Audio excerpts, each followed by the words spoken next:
자원은 한계가 있다.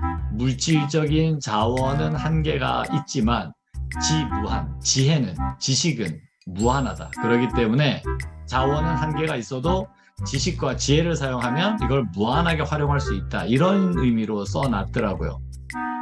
그 말이 맞을까요?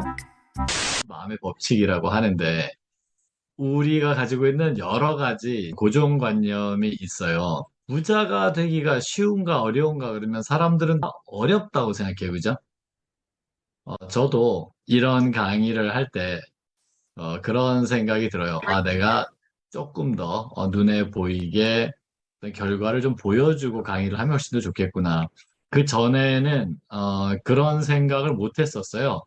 많은 사람들이 바라는 것들은 눈에 보이는 결과로서의 물질적인 부와 풍요 이런 것들이 당장 눈에 들어오기 때문에 그것을 과연 그 사람이 가지고 있느냐 아니냐 가지고 판단을 하게 되죠. 근데 저는 그런 쪽으로는 관심이 정말 없었던 것 같아요. 저도 필요는 했고 필요를 늘 느끼면서 살았어요. 그런 물질적인 거 있어야 되잖아요. 그런데 그것에 대해서 내가 인식하고 그거에 집중하기 전까지는 안 생기더라는 거예요. 그리고 늘 궁핍하고 늘 힘든 상태로 지낼 수밖에 없는. 그거 되게 웃겨요. 나는 뭐 돈 필요 없어 하는 분들 돈 필요하거든요. 필요하지 않은 사람이 어디 있어요? 생활하는데 다 필요하지. 물론 우리 그건 알아야 돼요. 오늘 그 영성과 부라고 할 수 있는 굉장히 거리감 있어 보이지만 사실은 바로 인과관계에 있는 내용을 하려고 하는데 예수님이나 부처님이나 뭐 라마나 마하리시나 행색으로 놓고 보면은 다 거지예요, 거지. 그렇잖아요. 그분들이 무슨 돈이 있었어요? 금이 잔뜩 있거나 무슨 돈을 많이 가지거나 그러지 않았잖아요. 그래도 그분들은 아주 풍요로운 삶을 사셨어요. 그래서 오해하지 말아야 되는 게 일단 부에 대해서 얘기하기 전에 부라고 하는 거는 두 가지로 나눠볼 수 있어요.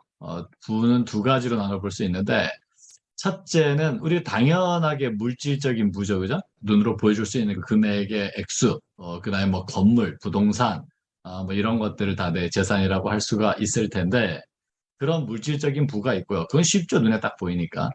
근데 보이지 않는 정신적인 부가 있어요. 그 정신적인 풍요로움이라고 하는 것은 물질과는 아무 상관도 없이 정말 나의 물질적인 조건과는 상관없이 늘 풍요롭고 늘 자유롭고 어떤 것에도 구애받지 않는 그런 삶을 살 수 있는 자원인 거죠. 그래서 그 두 가지가 다 같이 갖추어진 게 아니라면 그건 부가 아니다. 요거를 명확하게 하지 않으면 괜히 그냥 돈만 추구하는 게 전부인 것처럼 오해될 수 있고 또 거꾸로 뭐 정신적인 가치만 추구한다 그러면서 사실은 돈에 쪼들리고 이렇게 돼서는 안 된다 이런 얘기예요. 그 두 가지가 모두 풍요롭게 되는 것. 오늘의 주제는 그 두 가지가 같이 가는 거다 이렇게 이해를 하셔야지 뭐 다른 건 다 필요 없고 뭐 돈만 벌면 된다. 이런 바보 같은 얘기를 하려고 이 강의를 하는 거 아니고요. 그다음에 우리는 정신적을 추구하기 때문에 쫄쫄 굶어도 괜찮아. 이런 얘기를 하려는 것도 아니다. 이런 얘기죠. 내가 마음이 정신적으로 풍요로울 때 그것의 그림자로서 나타나는 현실이 그것이 역시 풍요롭게 나타나는 자연스러운 결과로서의 부 이것을 얘기하는 거니까 그걸 좀 생각해 주시면 좋겠어요.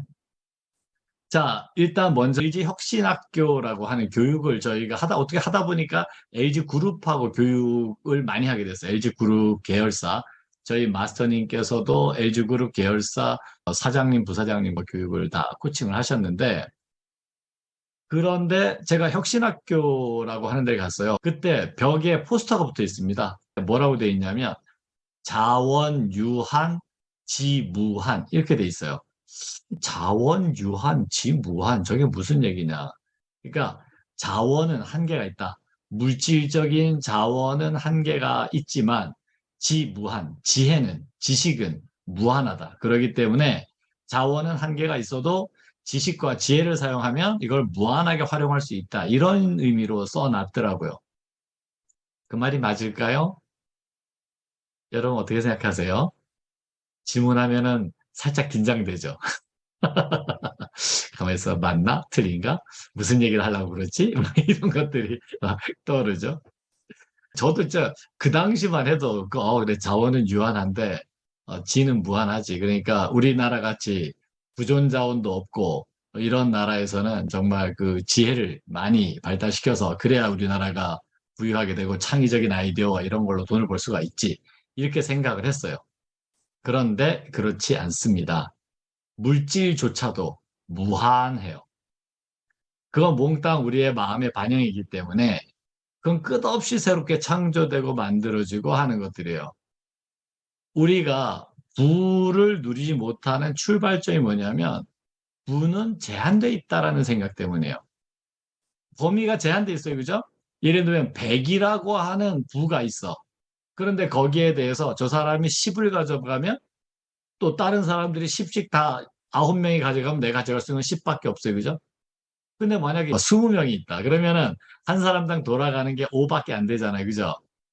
그러니까 사람이 늘어나면 늘어날수록 내가 가져갈 몫이 계속 줄어든다고 생각한단 말이에요. 그러면 이제 경쟁심이 불끈불끈 일어나게 되고 다른 사람보다 내가 더 많이 가지기 위해서 막 치고받고 싸우고 뺏어 와야 돼요. 왜냐하면 제한돼 있는 자원 중에서 내 몫이 적어지기 때문에 그걸 서로 가져와야 된다고 생각을 해요. 근데 실제로는 그렇지가 않습니다. 우리의 마음이 풍요롭고 여유가 있고, 그 다음에 우리에게 필요한 것들이 계속 생성돼서 나타날 것이다. 그리고 그것들은 이미 원래부터 준비되어 있다라는 것을 확실하게 알고, 아직 모르는 상태에서라도 믿고, 무엇을 실천하기 시작하면 그거는 그 형태로 나타나게 돼 있어요. 자, 예를 들어 볼까요?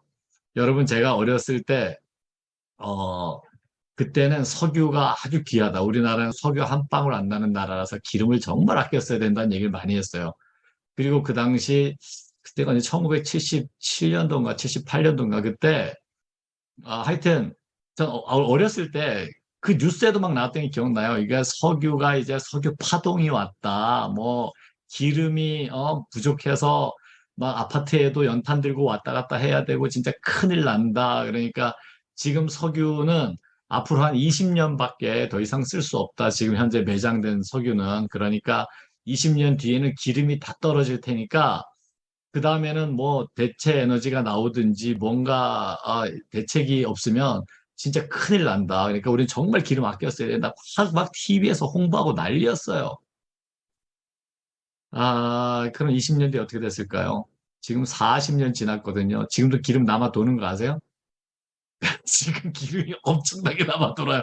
그런데 무슨 기름이 석유 파동이 어쩌고 이런 엉뚱한 소리를 해가지고 그리고 기름뿐입니까? 지금 뭐 셰일가스 저장돼 있는 거 하며 무슨 대체 에너지 그 사이에 또 어떻게 됐어요? 뭐 전기, 수소, 뭐 별의별 에너지 다 개발됐죠. 지금 석유 저런 거 의존하지 않아도 우리 얼마든지 살 수 있어요. 그리고 또 석유 자원을 써야 되겠다 그러면은 얼마든지 새롭게 또 나타나요. 어디선가 나타나게 돼 있어요. 그걸 못 믿으니까 그게 두려우니까 우리가 패닉에 빠져가지고 경쟁하고 싸우고 치고받고 이러고 앉았는 거죠. 식량, 무기와 뭐 이런 거 얘기하는데 과연 식량이 부족할까요? 지금 전 세계 식량이 부족하다고 생각하세요? 옛날에 멜서스의 인구론에 따르면 인구는 기하급수적으로 증가하고